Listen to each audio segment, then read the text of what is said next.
नमस्ते, मेरा नाम है चारू सिंह और लाइव लॉ में आपका स्वागत है। सुप्रीम कोर्ट ने हाल ही में रूट्स इन कश्मीर नाम के एक संगठन की दायर करी हुई क्यूरेटिव पिटीशन यानी औपचारात्मक याचिका को खारिज कर दिया, जिसमें 1990 के दशक के दौरान वैली में यानी घाटी में उग्रवाद के दौरान कश्मीरी पंडितों की हत्याओं की जांच की मांग करी गई थी। भारत के chief justice D Y. Chandrachud, justice Sanjay Kishan Kaul और जस्टिस एस. अब्दुल नजीर ने कहा कि हमने औपचारात्मक याचिका यानी क्यूरेटिव पिटीशन और उससे संबंधित दस्तावेजों का अध्ययन किया है।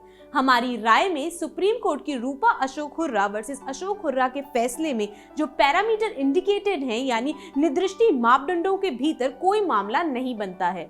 अब यहाँ पर जानकारी के लिए बता दूं कि एक याचिका के खारिज होने के बाद अगर उस मामले में जो रिव्यू पिटीशन दायर करी गई है वो भी खारिज हो जाती है तो क्यूरेटिव पिटीशन यानी औपचारात्मक याचिका दायर करी जा सकती है। और इस क्यूरेटिव पिटीशन का पहला वाक्य ही रूपा अशोक हुर्रा वर्सेस अशोक हुर्रा के मामले में देखा गया था, क्योंकि सवाल ये उठा था वहां पर कि एकदम अंतिम फैसले के आने के बाद भी क्या कोई राहत पीड़ित यानी एग्रीव्ड पार्टी को मिल सकती है या नहीं।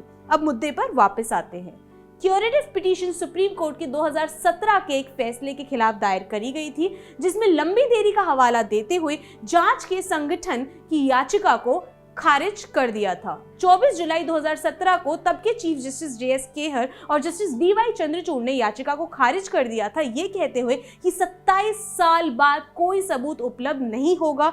जो हुआ वो दिल दहला देने वाला तो था ही, लेकिन हम अभी इस पर आदेश पारित नहीं कर सकते। इसके बाद फैसले के खिलाफ रिव्यू पिटीशन यानी समीक्षा याचिका 24 अक्टूबर 2017 को खारिज कर दी गई थी। क्यूरेटिव पिटीशन में याचिकाकर्ता ने तर्क दिया था कि लंबी देरी का एकमात्र आधार देकर जांच के लिए याचिका को खारिज कर देना रिकॉर्ड पर गंभीर त्रुटि है, यानी लंबी देरी की वजह से याचिका को खारिज करने का मतलब होगा grave error apparent on the record. अब इस मामले में पूरी रिपोर्ट का लिंक आप हमारे डिस्क्रिप्शन में देख सकते हैं। आगे की ऐसी जानकारी के लिए बने रहिए हमारे साथ सिर्फ और सिर्फ लाइव लॉ पे और सब्सक्राइब करना न भूलें। धन्यवाद।